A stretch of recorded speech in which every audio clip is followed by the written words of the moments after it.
They called it Operation Just Cause, just because we didn't have anything better to do for Christmas, I guess. That's coming up on today's Hot Zone. This is the Hot Zone. Engaging with the news in a whole new way, international war correspondent Chuck Holton brings insight into areas of crisis and lets you help those affected.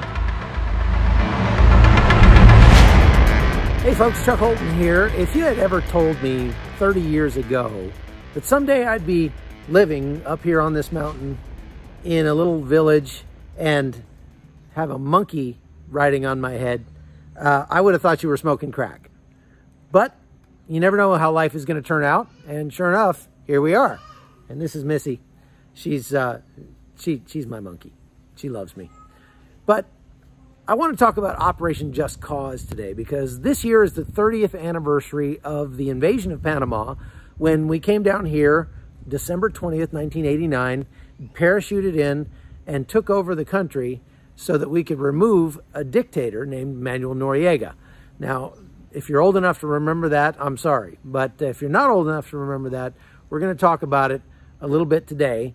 Now, the first thing I want to do is I want to show you a piece that I made about one of the Rangers who jumped in with me 30 years ago at Rio Hato, right down the hill from where I'm standing. And he's got an amazing story. I made this story about him 10 years ago for the 20th anniversary, so check it out. The year was 1989. Tensions were high in the Central American country of Panama. Self-proclaimed President Manuel Noriega was threatening U.S. interests in the country, including the Panama Canal. After years of failed diplomacy, then-President George H.W. Bush took action to bring Noriega to justice and install a democratically elected government in his place. Almost 30,000 U.S. troops converged on the country the week before Christmas to pull off the largest military operation since the Vietnam War. On December 20th, 1989, at 1 o'clock in the morning, over 700 American Rangers dropped from the sky onto this airfield 40 miles south of Panama City. I was one of them. Our objective was to take out the Panamanian Special Forces base located here at Rio Hato. We succeeded in that mission, but for one of my Ranger buddies, it was the last parachute drop he would ever make. The light turned green in the C-130s that we were jumping, and it was the first time I actually wasn't afraid to jump. It was remarkably light out for being 1 o'clock in the morning. As I fell, I could see jumpers all over, tracer rounds shooting up through the sky, and pretty quickly I realized I was walking on top of somebody else's parachute. Mac knew he was in trouble because the lower jumper's canopy created a vacuum that caused his chute to collapse. I thought, no big deal. They teach you this in jump school. I slipped my risers to the right, and I ran off the parachute. It's like walking on a pillow. But this was no training jump. Anti-aircraft fire forced the planes to fly faster and lower than normal, and there wasn't enough time for Mac's parachute to reinflate. Carrying a full combat load, he hit the ground so hard that it knocked him unconscious. When he awoke, he knew something had gone terribly wrong. I tried to roll over so that I could get my 9mm out. I could hear this crunching in my back, and the pain just swept over me, and I passed out. A buddy soon found Mac face down in the grass and went for help. After several hours, he was evacuated on the first plane back to the States, where he soon was given the news that his spine had been severed. More than 300 other American servicemen were wounded, and 23 were killed in the short conflict. Within 3 weeks, the operation was over. Noriega had surrendered. Eventually, the former dictator was convicted of drug trafficking, money laundering, and racketeering. He was sentenced to 20 years in the federal penitentiary in Miami, Florida.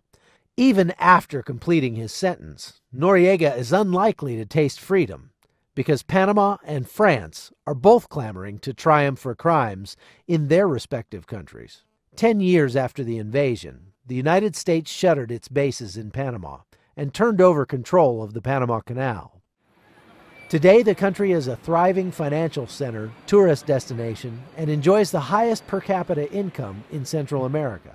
As the 20th anniversary of the invasion approached, and along with a few other Ranger buddies, Mac and I returned to Rio Hato, which had been our drop zone on December 20th, 1989. Or other buildings, but I know I was really close to the beginning of the runway. While it was clear the landscape had changed, we also saw how much we had changed, and the memories were surprisingly emotional. I'm hoping I can hold myself together. It's such a life-changing day. You know, the last time I could walk was 500 feet above Rio Hato. And so that's a little weird. I didn't get to do my job. I wanted to be the who. I wanted to stop bad guys. And that envy is something I have to battle. Mac went on to share how he was able to make it through the disappointment after his injury. You know, I wasn't a Christian when I joined the Rangers, but my roommate was having a revival at their church in Lakewood, which was near Fort Lewis. So we go down to Panama for the invasion, and he gives me a little New Testament, which I'm reading in the C-130 on the way to Noriega's place. After Mac was injured, his roommate continued to talk to him about God. How do you not like Jesus Christ? He's going around healing people. And my roommate calls me in February and says, "Are you ready? Have you got enough information?" And I did. And we prayed over the phone together, and it was by far the best thing I've done in my life. That decision changed everything. It's even enabled Mac to be grateful for the way his life has turned out. Ever since I broke my back, my life has been amazing.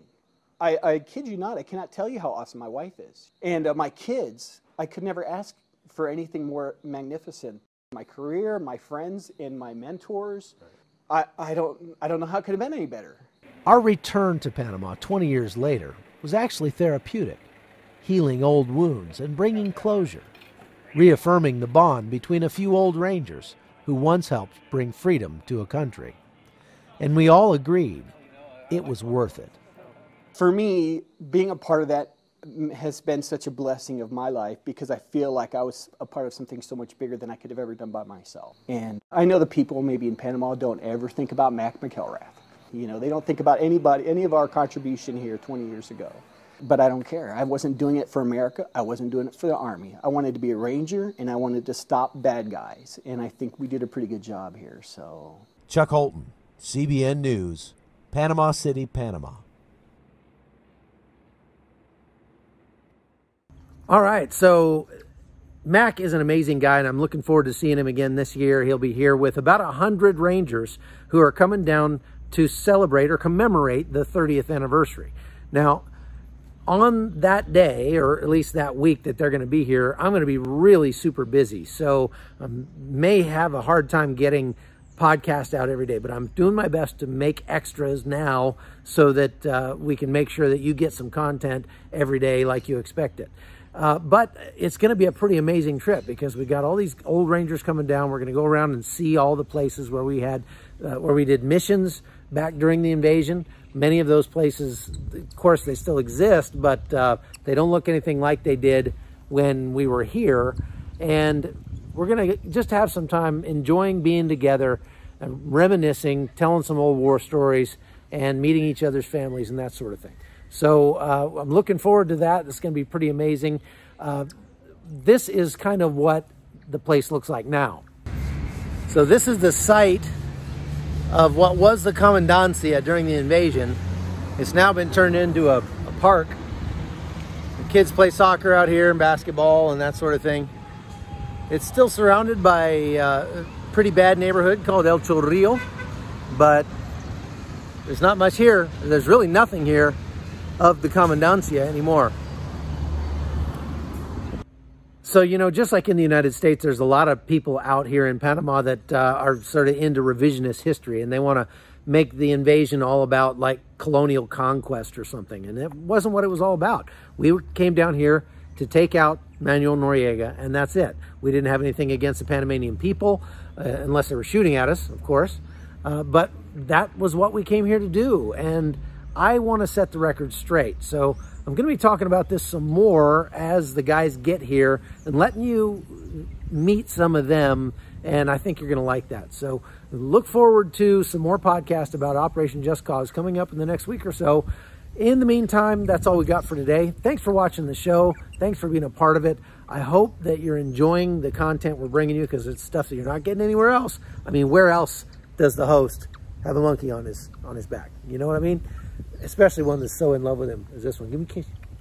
Yeah, she loves me. So we'll see you again tomorrow. Take care. The Hot Zone is produced by Amy Holton and Livefire Media. Copyright 2019.